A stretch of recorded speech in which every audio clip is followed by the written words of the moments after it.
예, 안녕하십니까. 더불어민주당 수석대변인을 맡고 있는 조승래 의원입니다. 오늘 7일 날 있을 윤석열 대통령의 기자회견과 관련해서 한 말씀 드리겠습니다. 국민과 함께 윤석열 대통령이 사과할 마음, 쇄신할 의지가 있는지 지켜볼 것입니다. 윤석열 대통령이 오는 7일 대국민 담화를 발표하고 기자회견을 갖기로 했습니다. 국회 개원식에 이어 시정연설까지 거부한 대통령이 기자회견을 갖겠다니 뜬금없습니다. 이제라도 민심의 무서움을 깨달았습니까? 아니면 펄펄 끓어오르는 민심에 손을 집어넣어 보려는 무모한 시도입니까? 윤석열 대통령은 국민인지 배우자 김건희 여사인지 선택해야 합니다. 윤석열 대통령이 과연 진심으로 반성하고 특검 수용과 국정 쇄신을 결단할 수 있을지 국민이 지켜볼 것입니다. 이번에도 과거처럼 김건희 여사가 매정하지 못했다는 등 어줍지 않은 변명과 하나마나한 사과로 넘어가려 한다면 타오르는 민심에 기름을 붓는 격이 될 것을 명심하시기 바랍니다. 윤석열 대통령이 진솔하고 변화된 모습을 보여줄 것이라고는 하지만 기대는 크지 않습니다. 다른 나라 정상들도 지지율이 낮다는 등, 돌을 맞고 가겠다는 등 복장 터지는 말로 국민을 우롱하던 게 바로 며칠 전입니다.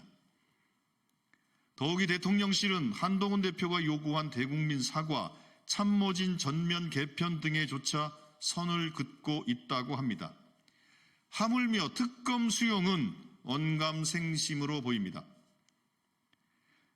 하지만 특검 수용 없이 돌아선 국민의 마음을 달랠 길은 없습니다. 국민께서 더 이상 고집불통 대통령의 말뿐인 사과를 믿지 않습니다. 김건희 여사 특검 수용은 윤석열 대통령의 진심 어린 반성과 사과, 국정 쇄신의 최소 조건입니다.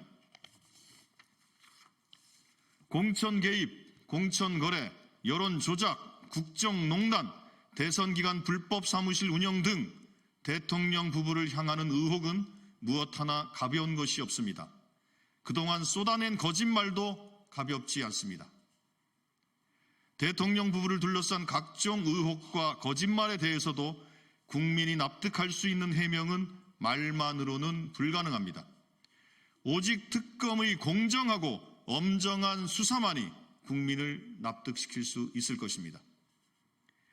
또한 의료대란, 민생 파탄, 안보 위기 등 총체적 국정 실패에 대해서도 철저하게 반성하고 정부와 대통령실의 인사를 전면 쇄신하고 국정기조를 전환해야 합니다. 사과는 말이 아닌 행동으로 해야 합니다. 지금 국민께서 요구하는 행동은 특검 수용임을 윤석열 대통령은 명심하기 바랍니다. 예, 이상입니다. 감사합니다.